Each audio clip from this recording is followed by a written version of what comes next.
Thank you very much. First of all, I'd like to congratulate the Army Corps of Engineers and FEMA and everybody else in the federal government working with state government, but on the incredible job that the Army Corps and FEMA did on building the hospital in New York at the Javits Center. 2,900 beds. They built them ahead of schedule. They did it in 4 days. These are mobile hospitals that are very complex and very good, highest level. I want to thank, in particular, General Semonite, who many of you know, and Admiral Polovchek, who's right here. He's with us. Admiral, that's a fantastic job that you're doing just generally, and what you're doing here is unbelievable. So we really appreciate it, and I'm going to have you say a couple of words in a minute, but we really do, Admiral. The whole military, the way they've stepped up is just great. So we did a 2,900 bedroom hospital. We're also doing something in New Jersey. We're doing something in Louisiana. We're actually now occupying all 50 states. Some of them need little work, but some of them need a lot of work, more work than anybody would have ever dreamed of. Nobody could have imagined a thing like this, a tragedy like this would have happened, the invisible enemy. We will they'll be opening the hospital tomorrow in New York, and I just wanted to, tonight when they go to bed, if they go to bed, they probably won't bother because they're not sleeping at all, but they're going out to build a lot of additional mobile hospitals. And to get hospitals built in 3 days and 4 days, top of the line facilities too, when you look at them, they're really incredible. So thank you very much, General Semonite and Admiral, thank you for the work you're doing over here. Today we're glad to be joined by leaders of America's medical supply and shipping companies. They're big people, I know their names very well, from watching business and studying business all my life.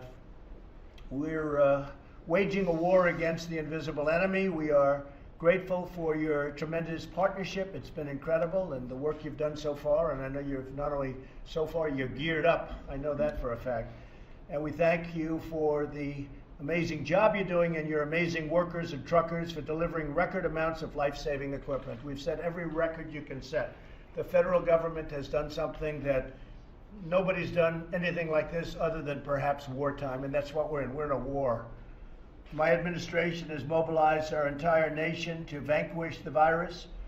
We're working across government and private sectors to get our heroic doctors, nurses, healthcare workers, and medical supplies they need. We're getting them tremendous amounts of supplies.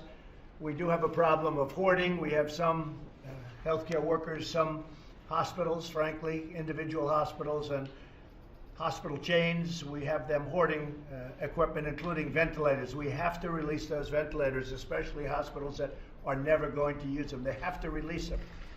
You know, it's no different than people going into grocery stores and hoarding certain products. We have to release the ventilators. I spoke to a couple of people today, and I don't want to mention their names, but there is hoarding going along, and it's not really something that you wouldn't understand.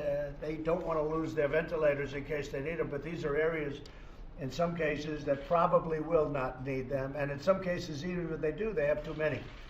So they have to release ventilators if they have them. They have to release certain medical supplies and equipment. My administration has done a job on really working across government and with the private sector, and it's been incredible. It's a beautiful thing to watch, I have to say. Unfortunately, the end result of the group we're fighting, which are hundreds of billions and trillions of germs, or whatever you want to call them, they are bad news. This virus is bad news, and it moves quickly, and it spreads as easily as anything anyone's ever seen.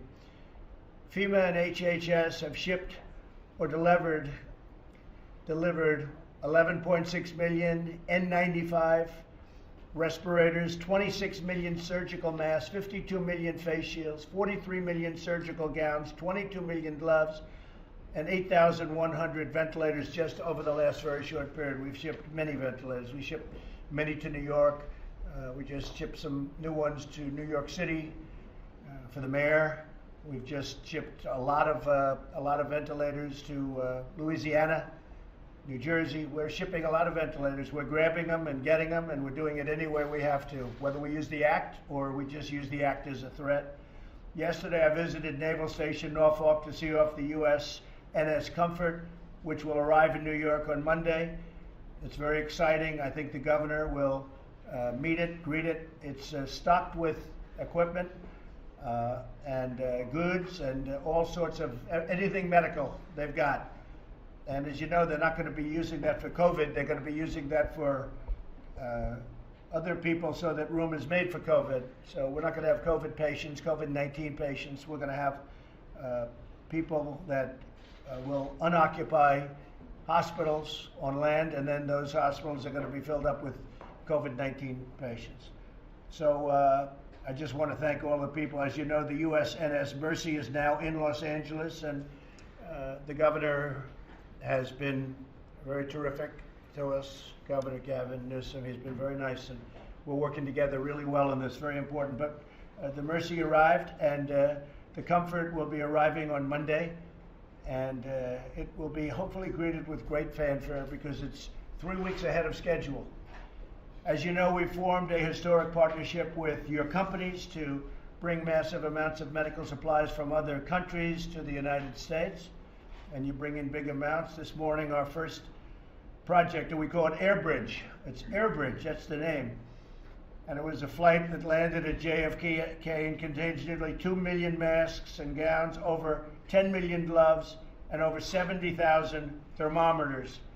This is the first of 50 flights. We're going to have a total of 51 flights, and that will probably increase substantially. But at this moment, looks like about 51 flights. And these are big, great planes, and they are bringing a lot of equipment into our country. And also inter-country things, too, but these are the 51 from outside. In the next 100 days, America will make or acquire 3 times more ventilators than we normally do in an entire year, and far more than that, depending on what happens with the Defense Production Act. And some of the companies where we're using it or threatening to use it have been really responsible and stepped up. I want to thank General Motors. As you know, we called General Motors for the Defense Production Act deeds, and they really seem to be working very, very hard. I think I'm getting very good reports about General Motors, and they're carrying out contracts to build ventilators, and they've started already. They've opened a big plant. Boeing, Ford, Honeywell, Haynes also, and many others are repurposing factories to produce respirators and protective masks and face shields, plus we have many other people. Even Mike the Pillow Man, right? Mike is great. He's great. He's doing a good job. He closed one of his buildings, and he's doing face masks. We are testing nearly 100,000 people a day, which is more than any other country in the world. And the reason we have more cases than anybody is because we're finding more people, because we're testing much more. So when the fake news goes and says, well, we have more, the fact is that if you look at other countries, you have countries with 1.5 billion people. Those countries, if they tested everybody, it'd be a whole different story. But we're fine with it. We're testing tremendous numbers of people. And as you know, we have a test coming out on Monday or Tuesday that we just, company came up with the idea. I'm going to let somebody talk about it in a second. But that's a fantastic thing. You'll be able to get almost instantaneous results instead of waiting for a day, 2 days, 3 days to get it from labs and hospitals. I look forward to hearing directly from you about what you're doing, what you're experiencing, how well we're doing, and if any country is causing you problems. We're also, where we have excess, we want to give it to other countries. We're working along with Italy. We're working along with France. They have massive problems. We're working along with Spain. I spoke with Angela Merkel yesterday. Spoke with, as you know, I spoke with the leaders of most of the countries over there. They're having a tremendous problem. They're doing a great job, but they're having a tremendous problem. So it's a very sad thing. We're up to 151 countries, as you people know, 151 countries. Nobody would have thought this was possible. So with that, I think I'd like to start with the Admiral, and you can tell us a little bit about what's happening, and then we'll go around to some of the executives, if that's okay. Admiral? Yes, sir. Thank you, Mr. President. Thank you for allowing me to bring this group in. The Supply Chain Task Force, you gave us one metric: get more to the hospitals for our healthcare workers. Right. And that's what we're doing. 4 lines of effort. We're going to figure out how to preserve and make things last longer than we have. Accelerate, find stuff and get it here, and that's what this group is doing. Find ways to make more in America, and then this group is helping for that. and also make better allocation decisions. This group is giving us their data, what they have, where it is, marrying that up with state needs. So this group of government industry partnership is key to that. One of the first things that we worked on was these are the supply chain experts for the medical supply chain. I heard their ask and worked with us to get product that they're sourcing and get it here faster. So the air bridge is designed to beat the 37 days that it normally takes to get from that part of the world to here. It's been a very collaborative relationship with all rowing to do one thing, get more for our healthcare workers. Well, I think you're doing a fantastic job. Is he doing well? Fantastic. If he's not, let me know. Okay, we'll reduce his rank by one more time. So could I ask Gina Adams of FedEx to say a few words? Mr. President, I'm here. How are you? How are you? Thank you, Gina. I just want to say on behalf of our 475,000 FedEx employees that we're very proud to be a part of helping to keep the supply chains open. I think you know that we've been working with the administration, HHS, and FEMA from the very beginning, and so we're proud to do that. We're proud of our employees, and we're definitely here to help. Thank you very much. Great to say hello to Fred coming I will, out. He's doing a absolutely. fantastic job. Tell him we appreciate it very much. Mike Kaufman from Cardinal Health. It's, I think, the biggest, or one of the biggest, certainly, Mike, right? Where do you stand in the chain of One of the company? biggest. You're one of the big Yeah, both on one the of medical big. side and the Sure. pharmaceutical side. Thanks, Mike. Yeah. First of all, thank you so much for your leadership on this. Because of that, the folks in our industry have been working together incredibly well with FEMA, CDC, HHS. It's just improved immensely over the last several weeks. We're identifying the hot spots. We know where the product needs to go.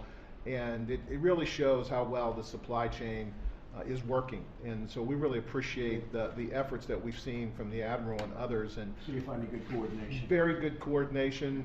Always things where there's little bumps in the road, but the good news is we all get together. There's calls every single day, and sometimes multiple times a day, and people sit down, talk about it, solve it, and we move forward. So really good. I appreciate it.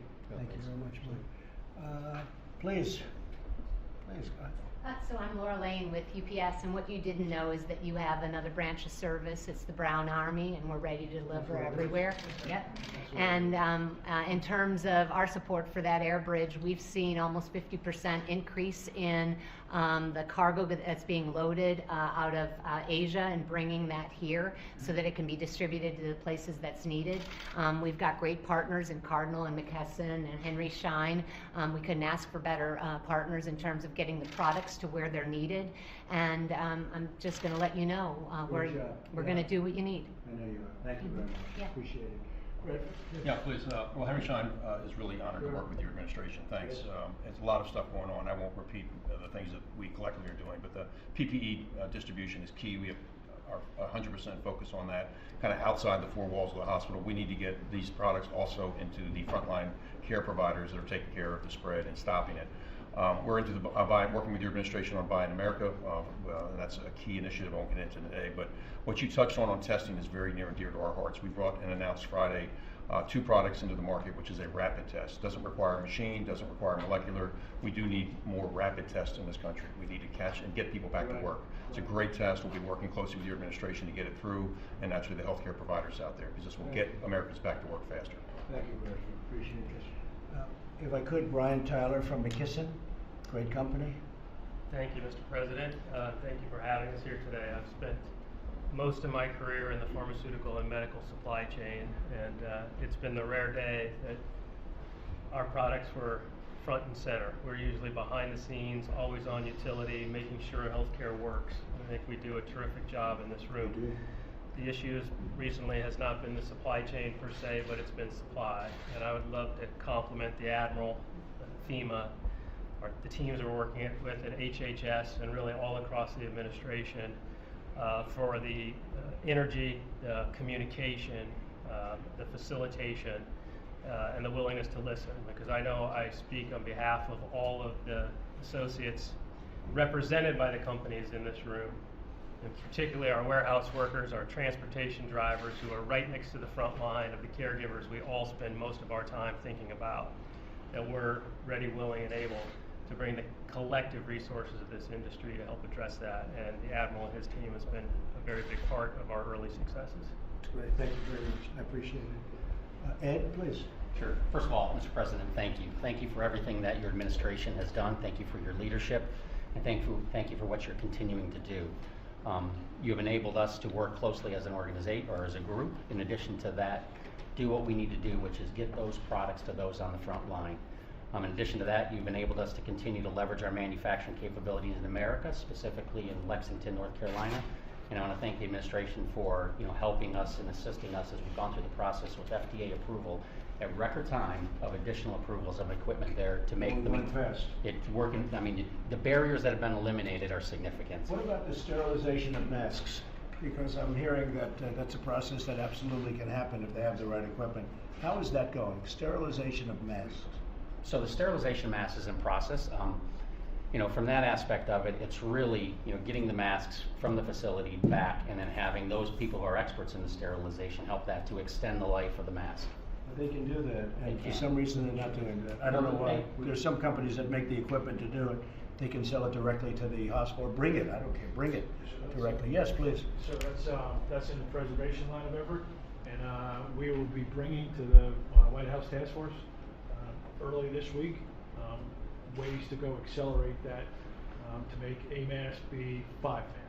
Well, I spoke with the great governor of Ohio, who's doing a fantastic job, by the way, and he said there's a company in Ohio that can do 10,000 masks, but they want to do 80,000 masks, but they need approval from the FDA, and I'd like to get them that approval. Assuming it's good, I'd like to get them the approval immediately. That would be a tremendous thing. They make machinery to sterilize masks, and they can't get the approval for more than 10, and it sounds to me like something. So I spoke to the head of the FDA, Steve Hahn, Dr. Hahn, who's doing a fantastic job, and I think he's working on it. Could you push that for me? Sure. Because that's a game changer in a way. This group brought that together, and I wrote that down. I'm going to knock down that barrier. They've been approved at 10, but they'd like to be approved for 80,000. Okay? That'd be great. Please. Thank you, Mr. President. Thank you. We are actually reprocessing now about 100,000 masks a day. Good. And we think we can go to about triple that in the next Good. few months. We do have sterilization capacity. We also distribute other PPE. We've started manufacturing hand sanitizer. And then a lot of our other business is medical, but not related to this. So as that drops off, hopefully this will pick up and take the slack, and we'll have the capacity to do a lot of other things. Well, thank you, Jim. It's a good job you're doing, too. I appreciate it. I love what you said about the masks, because it's never made sense. I look at this, some of these things at a certain level are very sophisticated, and they're not just cloth. Cloth is different. But I look at it, I say, why aren't they just reusing them, sterilize them and reuse them? It just seems to make sense. And it can be done. I think so, yes. Yeah, I think that's fantastic. Media, thank you very much. Appreciate it. Thank you. Thank you. We will make America great again.